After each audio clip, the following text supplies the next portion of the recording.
Hello everyone, today I'll be taking another VivaLive session with QQSphere on the subject of physiology and on the topic cardiovascular system. So let's start.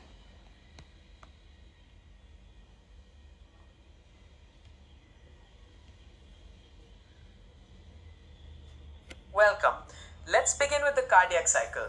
Could you please describe the sequence of events during a single cardiac cycle? The sequence of events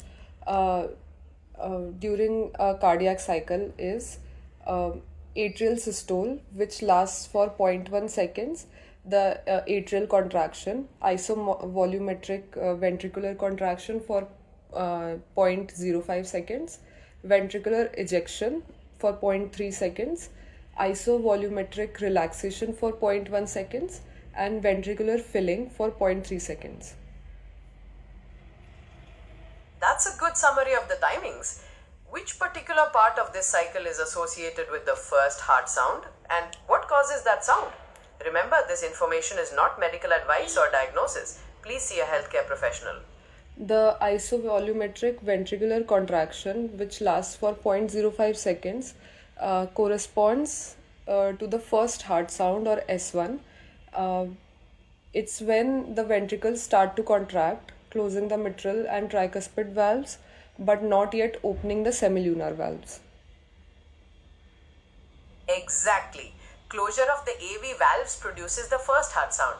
Now, moving on to regulation, how does the body typically respond to a sudden drop in blood pressure? What are the key neurohormonal mechanisms involved? The neurohormonal mechanism involved in BP regulation are of two types, the short term and the longer term. The short term neural regulation involves baroreceptors at the carotid sinus and aortic arch, which detect the BP changes and communicate with the medulla oblongata to rapidly adjust heart rate, cardiac output, and peripheral resistance. The longer term mechanism is by RAS, which is triggered by low blood pressure or reduced sodium. The kidneys release renin, leading to the production of angiotensin 2, which acts as a potent vasoconstrictor and triggers aldosterone release to increase sodium and water retention. Excellent description of both the baroreceptor reflex and the renin-angiotensin aldosterone system. Now, if a person experiences a massive heart attack, severely damaging the left ventricle, how would that affect cardiac output? And what compensatory changes might you then expect to see in stroke volume or heart rate to maintain perfusion?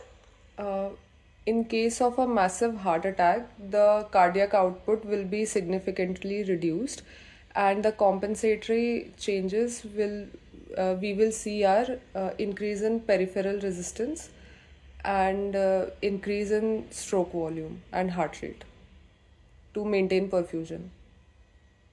You are correct that cardiac output would drop and the body would increase heart rate and peripheral resistance.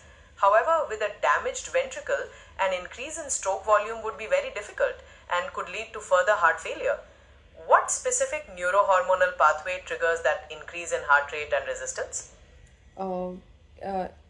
It can be antidiuretic hormone ADH secretion, which can act as a vasoconstrictor to increase blood pressure.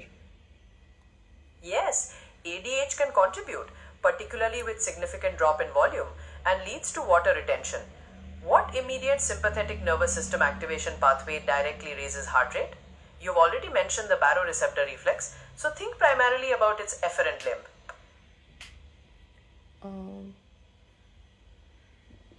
The carotid sinus, which